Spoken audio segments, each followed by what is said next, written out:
मेरे प्यारे दोस्तों, मित्रों और साथियों, सादर नमस्कार।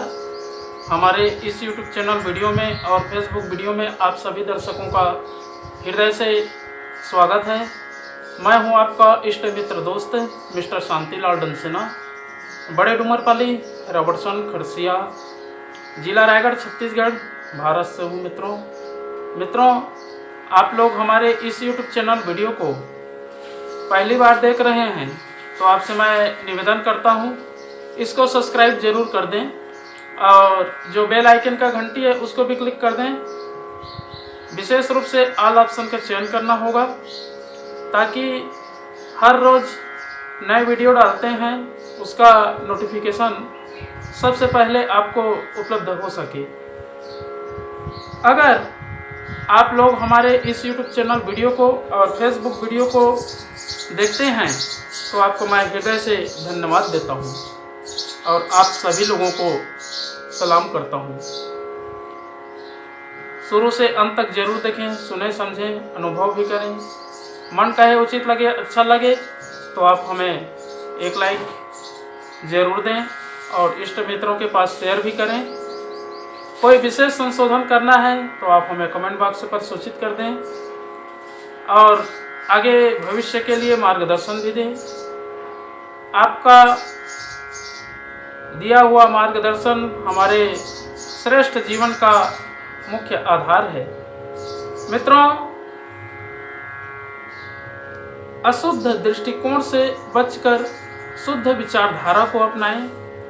असुरता की नीति छोड़कर देवत्व की गतिविधियों को स्वीकार करें। उन क्षणिक सुखों, आकर्षणों और प्रलोभनों से बचें जो भविष्य में दुख देने वाले हों, जिनके कारण आत्मा को पतन के गहरे गर्त में गिरना पड़ता हो।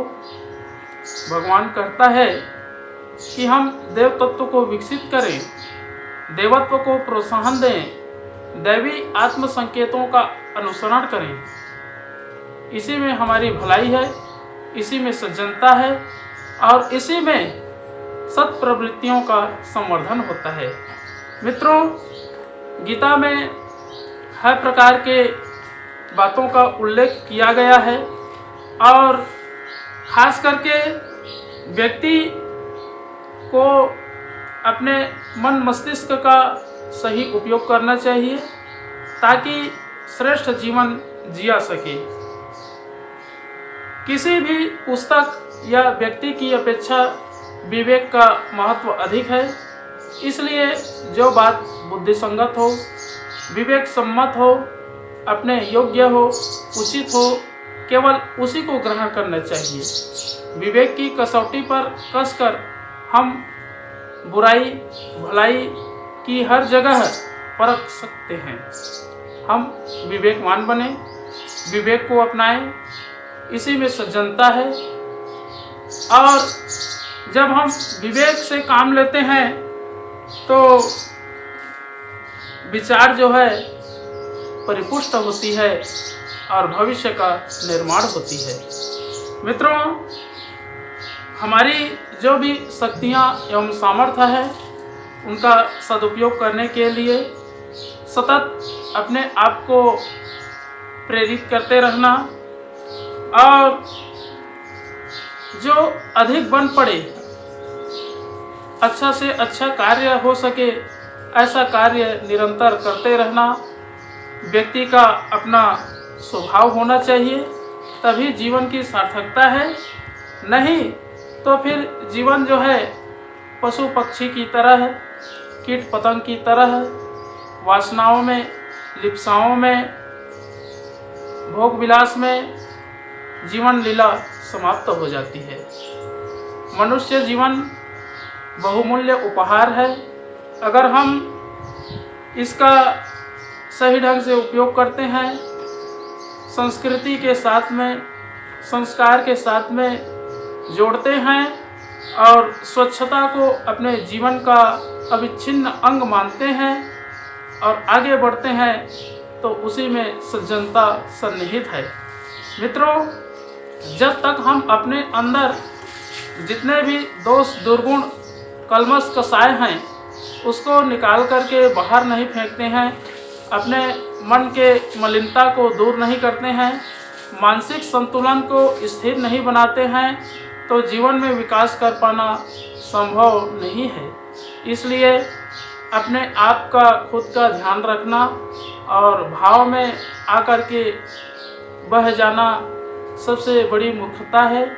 इस भाव में व्यक्ति को कभी भी बहना नहीं चाहिए। विवेक से काम लेकर के स्वच्छता पूर्वक सादगी के साथ में जीवन व्यतीत करना चाहिए और जितना हो सके श्रेष्ठ कार्यों में अनवरत रूप से दृष्टिकोण परिमार्जित करते रहना और श्रेष्ठ विचारों के आधार पर अपने जीवन को भी व्यवस्थित बना करके आगे बढ़ना मनुष्य का अपना स्वभाव और कर्तव्य है। इसलिए मित्रों, हमारे मन की आदत भी ऐसी ही है, जैसा हम सोचते हैं, जैसा विचार करते हैं, वैसा उसका प्रतिछाया प्रतिबिंब स्पष्ट रूप से दिखाई पड़ती है। इसलिए अपने आप का संशोधन करते रहना और भविष्य का निर्माण करना व्यक्ति का अपना अपना मूलभूत उद्देश्य और कर्तव्य है। मित्रों, स्वच्छता के लिए और सुसंस्कारिता जीवन की स्थापना के लिए कोई आधार है तो वह है सिर्फ एक गायत्री महामंत्र। अगर हम गायत्री मंत्र का सही ढंग से उच्चारण करते हैं, जाप करते हैं, लेखन करते हैं या उनके प्रत्येक शब्दों के अर्थों का चिंतन मनन करके उनके द्वारा जो बताए हुए मार्ग हैं उस पर चलते हैं, तो अनवरत रूप से उनकी कृपा हमें प्राप्त होती है और स्वच्छता का वातावरण बनता है, सुसंस्कारिता की अभिवृद्धि होती है। तो आइए मित्रों, एक बार गायत्री महामंत्र और संपूर्ण के साथ में महामृत्युंजय मंत्र का उच्चारण मेरे साथ साथ में करने का प्रयास करें।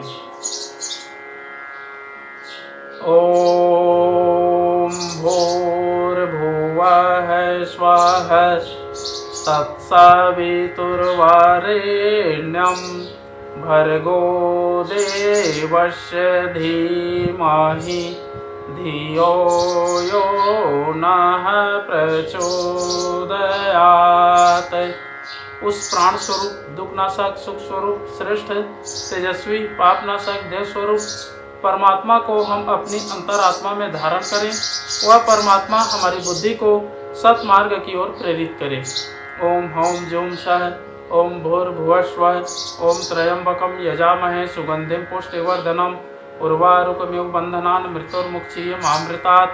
ओम स्वः भुवः भुव ओम सह जूम हौम ओम मृत्युंजय महादेव त्राहि मां शरणागतं जन्म मृत्यु जरा व्याधि पीड़ितं कर्म बंधनाय। ओम असंभवं संभव कर्तुमुद्यतं प्रचंड जंजावृत्तिरोध सक्षमं युगस्य निर्माण कृते समुद्यतं परम महाकालममुं नमाम्यहम्। ओम अस्तो मा सद्गमय तमसो मा ज्योतिर्गमय मृत्योर्मा मृतं गमय। परम पूज्य गुरुदेव, वेद मूर्ति, तपोनिष्ठ, युग दृष्टा, युग प्रवर्तक, युग ऋषि, पंडित श्री राम शर्मा आचार्य जी, परम वंदनीय माता जी भगवती देवी शर्मा जी और आद्य माँ गायत्री माता, धरती माता, भारत माता, प्रकृति, पर्यावरण, सूर्यदेव, महाकाल भगवान, सरस्वती माँ, लक्ष्मी माता, सभी ग्रह नक्षत्र, स्थानपति देवता, ग्रामपति देवता, अखिल विश्व ब्रह्मांड की सभी 33 कोटि देवी देवताओं के सूक्ष्म संरक्षण में जितने भी हमारे YouTube चैनल के माध्यम से, फेसबुक के माध्यम से, व्हाट्सएप स्टेटस के माध्यम से वीडियो देख रहे हैं, सुन रहे हैं, समझ रहे हैं या देखते हैं, ऐसे हमारे प्रिय आत्मीय, आदरणीय, सम्माननीय, परम हितैषी हमारे देवतुल्य भाइयों, देवी स्वरूपा माताओं बहनों, आप लोगों को मेरा सदैव प्रणाम। ऋषि चिंतन के सानिध्य में से आज का जो एक बहुत ही महत्वपूर्ण सुविचार है आपके पास प्रस्तुत करने का प्रयास कर रहा हूँ। आज का सुविचार है मित्रों, स्वच्छता एवं सुसंस्कारिता। बहुत ही अनमोल सुविचार है। धूलि हर कहीं बिखरी पड़ी है, वह प्रकृति का उद्भव है। मलिनता और कूड़ा करकट कहीं भी बिखरा देखा जा सकता है, वह बिना बुलाए भी घर में घुस पड़ता है। कपड़े अनायास ही मैले होते रहते हैं। मनुष्य का मन भी ऐसा प्रमादी है जो पानी की तरह नीचे की ओर अनायास ही ढुलता रहता है।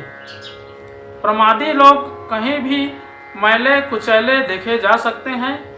उनका रुझान सहज ही पतन पराभव की दिशा में होता है।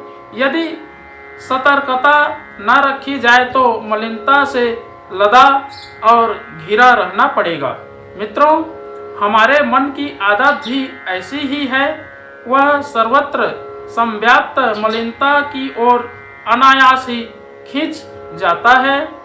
प्रवाह के साथ बहने में उसे सरलता और सुविधा प्रतीत होती है।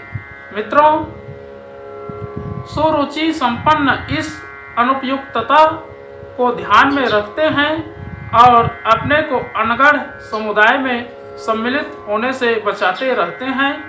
हाथी नदी में स्नान करने के उपरांत भी बाहर निकलते ही धूली अपने ऊपर छिड़क लेता है। बच्चे धुला हुआ कपड़ा पहनने के बाद भी उसे लोट-पोट कर मैला कर लेते हैं। क्या हमें भी ऐसा ही करना चाहिए? मित्रों, मनुष्य से सुसंस्कृत होने की आशा की जाती है और यह अनुमान लगाया जाता है कि वह अपनी बुद्धिमत्ता का उपयोग भीतरी और बाहरी स्वच्छता बनाए रखने के लिए करेगा। बहुत बहुत धन्यवाद मित्रों। अगले बार नए विचार लेकर के नए वीडियो के साथ में आपके पास फिर प्रस्तुत होने का प्रयास करेंगे। सादर नमस्कार।